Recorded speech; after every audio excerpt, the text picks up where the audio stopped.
Everyone thinks Red Bull is failing right now. 10th place. Over a full second behind.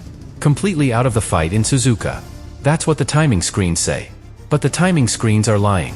Because hidden inside those laps, Verstappen just revealed something no other team has. A system so complex, so aggressive, that even if rivals understand it, they still won't be able to copy it. Not this year. Maybe not at all. And here's the crazy part. Red Bull doesn't even fully control it yet. The car is unstable, unpredictable, almost undrivable at times. But in certain corners, for a split second, it becomes faster than anything else on track. And Verstappen found it. Just once. But once is enough. Because that single moment proves something terrifying. The RB22 isn't slow. It's incomplete. And when it finally works, it could destroy the entire grid. So before we break this down, subscribe to the channel. Because what Verstappen just exposed in Japan is pure madness. Suzuka exposes everything. Not just speed, but truth. And on the first day of the Japanese Grand Prix, the truth looked brutal for Red Bull. 7th in the first session. Then 10th in the second. More than a second off the pace. That's not a small gap. That's a different category. Mercedes looked sharp. McLaren looked complete. Piastri's lap wasn't just fast. It was controlled. Smooth through the S-curves. Stable in high speed. Confident on entry. No corrections. No hesitation. And that tells you everything.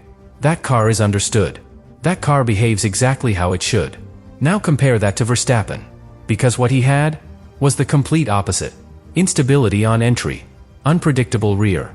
Moments where the car simply didn't respond. And yet, he kept pushing. Not for lap time. For information. Because this is where things start to change. Most drivers, in that situation, would try to maximize performance. Verstappen didn't. He started changing his approach. Different lines into corners. Earlier throttle in places that didn't make sense. Small corrections that reveal something deeper. He wasn't fighting the car. He was studying it. And that's a completely different mindset. Because when a driver stops chasing time and starts chasing behavior, it means one thing. They felt something. Something small. Something inconsistent. But something real. And this is the detail that almost nobody noticed. There were moments, tiny moments, where the RB22 actually worked. Not everywhere. Not consistently. But enough to show potential. Through high-speed sections, the car suddenly looked planted. Through direction changes, it reacted faster. Cleaner. More precise. And then, it disappeared again. Back to instability. Back to unpredictability. And that contradiction? That's the real story of this car. Because a car with no grip is easy to understand. It's just slow. But a car with hidden grip? That's something else entirely. That's a puzzle. And Verstappen started solving it. Corner by corner. Lap by lap. Because now the question isn't, why is Red Bull slow? The real question is, why does it look fast, only sometimes? And the answer to that is buried inside the upgrade itself. Because what Red Bull brought to Suzuka was never meant to be easy. It was meant to be extreme. And that's where everything begins to connect. Because this upgrade isn't designed to behave normally. It's designed to push the limits of the entire car. And that's where most people completely misunderstand what Red Bull is doing. This isn't about gaining a few tenths. This is about changing how performance is created. Let's go deeper. The side pods don't just bring air in. They reshape how air enters the entire system. Higher pressure. More energy. More aggressive flow toward the rear. That alone changes everything. Because now, the rest of the car has to deal with that energy. The engine cover had to adapt. Not for speed. For control. Because if that airflow becomes unstable, the rear of the car becomes unpredictable. And that's exactly what we're seeing. Moments where the rear steps out. Moments where Verstappen hesitates. Not because he lacks confidence. Because the car hasn't settled yet. But here's where it becomes even more extreme. The floor. This is where the real performance lives. And Red Bull didn't just adjust it. They reinforced it. Strengthened it to handle loads that weren't possible before. That tells you something very clear. They are aiming for a level of downforce that the previous version of the car couldn't sustain. More load. More grip. More potential speed. But also, more sensitivity. Because when you increase aerodynamic load like that, everything becomes sharper. Ride height matters more. Balance becomes critical. Small errors become big problems. And that's exactly why the car looks so difficult to drive. Because right now, that system isn't perfectly aligned. The airflow is there. The load is there. But the balance between them is not stable yet. And that creates something very unusual. A car that feels slow overall, but has moments of extreme performance. Moments where everything clicks. Moments where Verstappen suddenly carries more speed than expected. And those moments are not random. They are clues. Because every time the car works, it's showing the direction. It's telling the engineers, this is where the performance is. This is what you need to replicate. And Verstappen feels it. That's why he keeps experimenting. Because once he finds that balance, even briefly, he knows it can be repeated. And here's the most important part. This kind of concept cannot be copied quickly. Because it's not one upgrade. It's a philosophy. A complete integration of airflow, structure, and behavior. If another team tries to copy just the side pods, it won't work. If they copy the floor, it won't work. Because everything depends on everything else.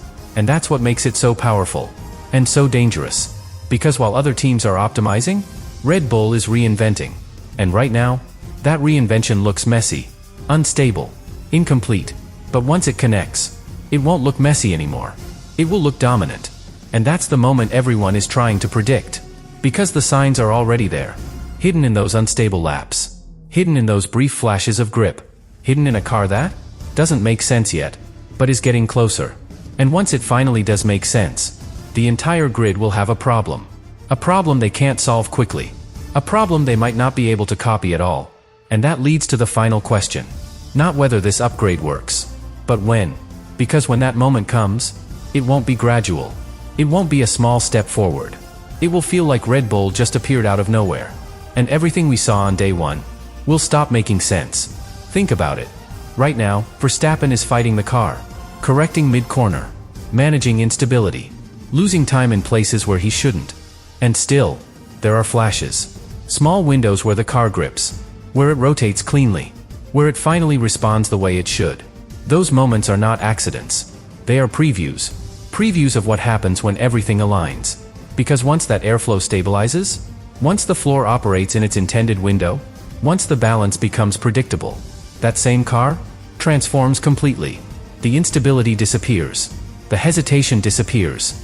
And suddenly, Verstappen can drive the car the way he wants. Aggressive on entry. Precise in rotation. Full commitment on throttle. And that's when things get dangerous. Because Verstappen with confidence is not the same driver we're seeing right now. He becomes relentless. He stops searching and starts attacking. And here's the part nobody is ready for. Because McLaren and Mercedes, they already look strong. They already look complete. But they don't have this hidden layer. They don't have a second version of their car waiting to be unlocked. What you see is what you get. With Red Bull, what you see is not the final product. It's the process. And the process is almost finished. That's why Suzuka matters so much. High-speed corners. Constant aerodynamic load. The perfect environment to stress this new concept. To expose its weaknesses, but also to reveal its potential. And Verstappen has already seen it. Just enough to believe. Just enough to push further. Just enough to know there's more in the car. And once a driver like him knows that, he doesn't stop. He forces the breakthrough. Lap after lap. Adjustment after adjustment. Until the car finally responds the same way. Every single time. And when that happens, everything flips. That 1 second gap disappears. Not because the others got slower, but because Red Bull finally unlocked what was already there. And when you combine that level of performance with a concept that no one else can copy quickly, you don't just win. You pull away. You create a gap. A gap that isn't just about speed, but about understanding. Because by the time other teams realize what Red Bull has built, it will be too late to react. Too late to redesign. Too late to catch up. And that's why this isn't just an upgrade story. It's a warning. A warning hidden behind bad lap times. Behind instability. Behind a car that looks unfinished. Because sometimes, the most dangerous thing on the grid is not the fastest car. It's the one that is about to become fast. And the real question now is simple. Not if Red Bull will unlock it, but whether anyone can stop them once they do. And this is where everything comes together.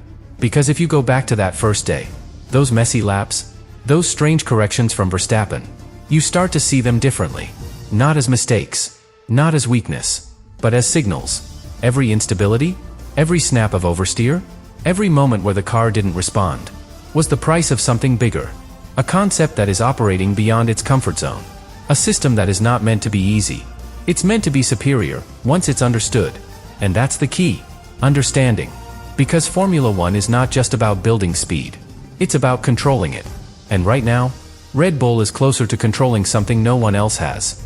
A fully integrated aerodynamic system, where airflow, load, and balance are all connected in real time. Not separate parts. Not isolated upgrades. One unified behavior. And once that behavior becomes predictable, it changes everything. Because then, every corner becomes an opportunity. Every high-speed section becomes an advantage. Every lap becomes a demonstration of something the others can't match. And Suzuka is the perfect place for that to happen. Long, flowing corners. Relentless aerodynamic demand. No hiding. If your car works here, it works everywhere. And if Red Bull unlocks this here, then this isn't just about Japan. It's about the entire season. Because now the narrative shifts. From Red Bull struggling, to Red Bull building something ahead of everyone else. Something misunderstood at first. Something unstable in the beginning. But something that, once it clicks, feels inevitable. And that's why Verstappen's approach matters so much.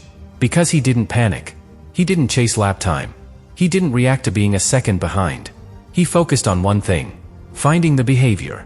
Finding that moment where the car works. And he found it. Briefly. Just enough to confirm it exists. And that changes the entire interpretation of this weekend.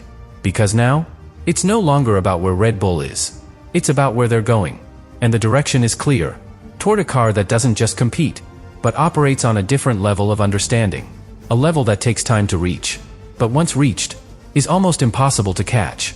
So when you look at the standings from day one, and you see Verstappen in 10th, don't see it as the result. See it as the beginning. The beginning of a process? That could end with a completely different reality. One where the gap disappears. One where the RB22 finally behaves the way it was designed to. One where Verstappen stops searching and starts dominating again. And if that moment arrives, then what we witnessed today won't be remembered as Red Bull's struggle.